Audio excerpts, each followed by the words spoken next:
Happy Monday. We are going to look at cell cycle and cell division. So this will be INB 39 that you were filling in as we go along. This time it's a Cornell note sheet, so you're answering the questions that are on the left-hand side. When you answer the question, remember, put it in the big box on the right that says notes at the top. Just line up your answer with the question, so you should read it straight across from left to right. Um, all right, so Cornell note page, here we go. Cell division. Do we? Do we go? There we go. Okay, so there is a cycle for the life of a cell. Hold on, my picture isn't moving like it's supposed to. Okay, well, there is a sequence of phases that a eukaryotic cell goes through, and it's kind of like its lifespan. So when the cell is first new, remember from the cell theory that all cells come from pre-existing cells. So it's been divided out and created, and then it starts into this phase called interphase. And interphase is this whole section right here. So if you follow the purple highlighter, interphase takes place most of the cell's life.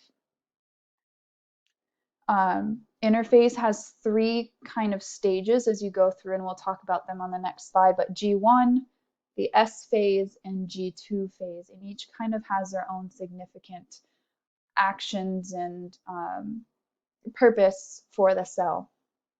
Then at the end of the cell's cycle, you have the process of mitosis. And mitosis has its own phases that we'll talk about here on the coming slides. But mitosis is when your cell is ready to start dividing out and create a new cell.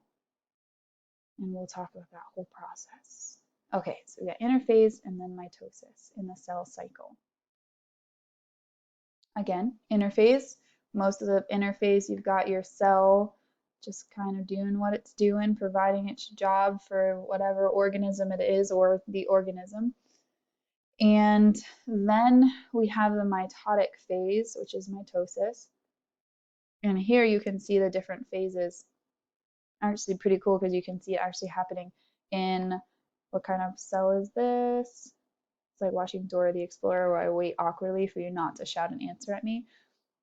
It's a plant cell because it's rectangular. It doesn't look green because there's a stain on it to make it pink, but it is a plant cell. You got those four rectangular-ish edges stacked neatly together. Anyway, so mitosis, you can see this is the process really where the DNA in the nucleus, right, our big nucleus here, its little nucleolus, the DNA, you can see here, starts splitting.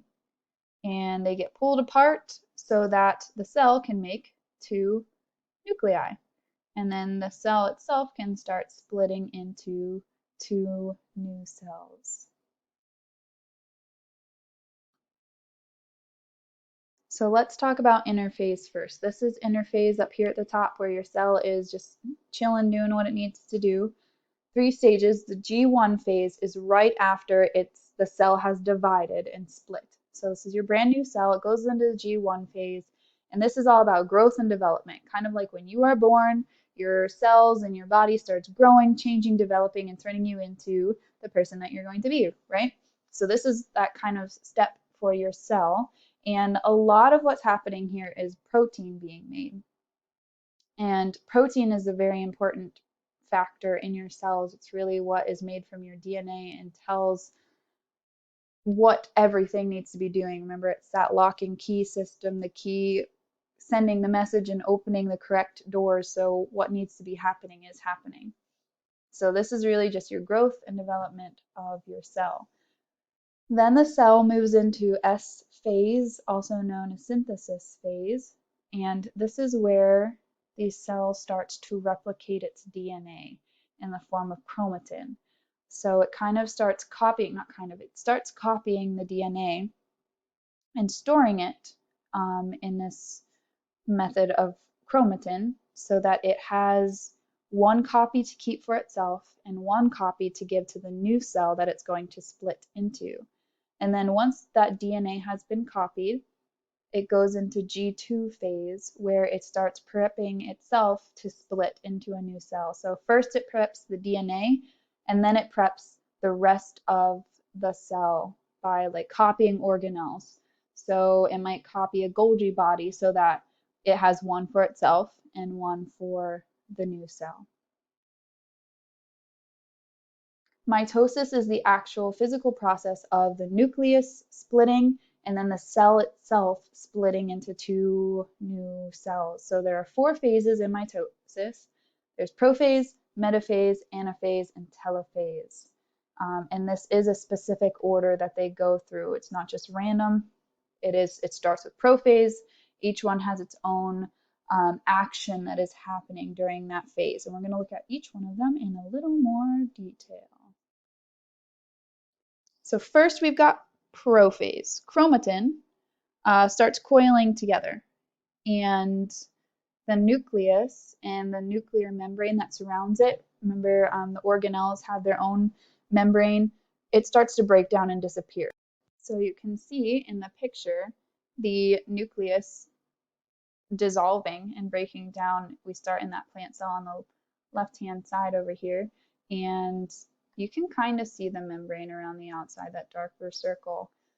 And then as you phase through prophase, that dark circle vanishes and you can see just the chromatin, the DNA, the coiled DNA here hanging out in the cell. Another thing that's happening are spindle fibers forming in the cytoplasm.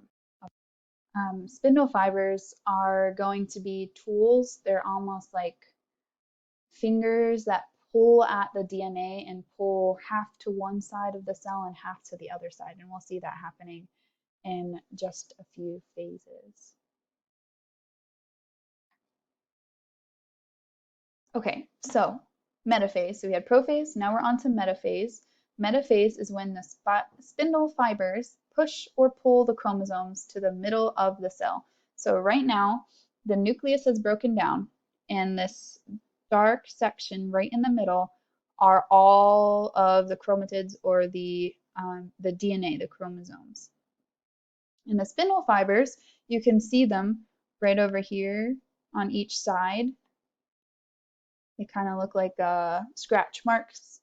They are reaching out and they are pushing the DNA into a line in the center of the cell. So we see our cells right here. Got one single animal cell here. And the spindle fibers are reaching out and pushing the chromosomes to the center and lining them up.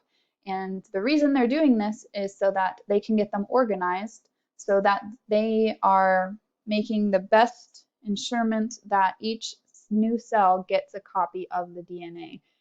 If they just left them all jumbled, one cell might get 2 copies of the DNA and the other cell doesn't get any copies of it. So you want to make sure that they're all lined up and organized so that when they start splitting, they each get a copy of the DNA. Anaphase is next, and this is when the sister chromatids, so those copied pairs of DNA that were lined up in the center, they start getting pulled toward opposite sides of the cell. So those spindle fibers now are pulling back. We got one copy of the DNA going this way and one copy of the DNA going the opposite direction. And you can see the DNA, that's those dark marks right here, not Voldemort, but dark marks on the cell getting pulled one direction or the other. And as this is happening, the cell itself is starting to elongate as it starts making more cytoplasm and copying more of those organelles so that it can create 2 identical cells in the end. So we've had prophase, metaphase, anaphase. They're starting to split the DNA. One half is going this way and one half is going the opposite side.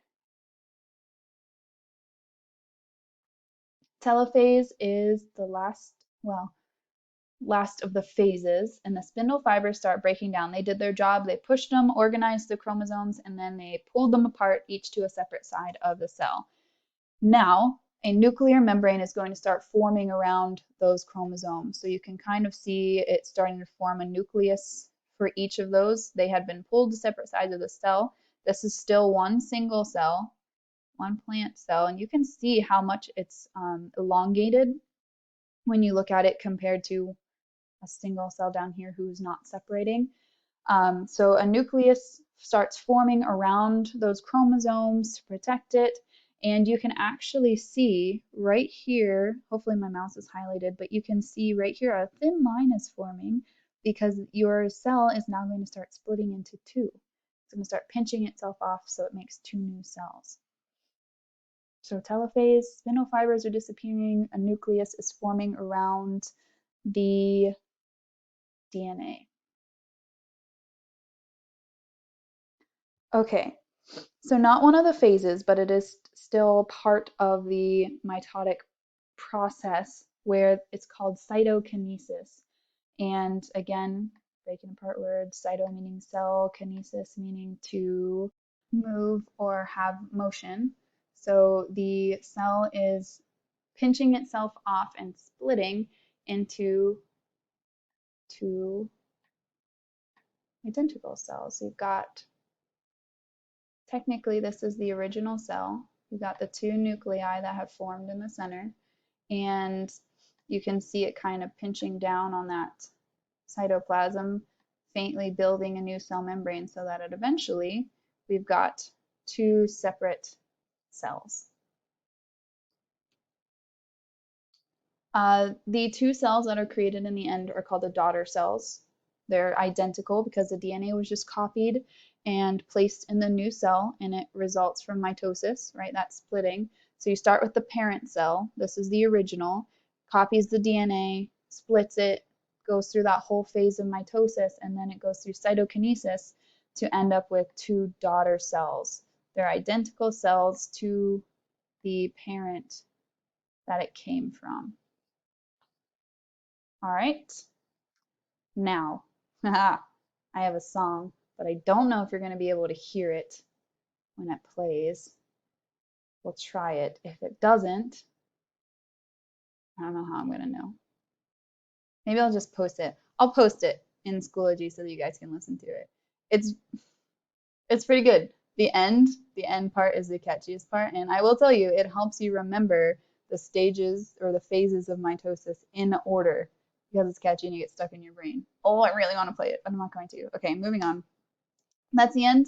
Note page, you're filling in as we went through INB 39. Please submit it to Schoology and then go back and watch the video, the song. Hopefully it works for you. And I think that's it. And I'll talk to you guys later.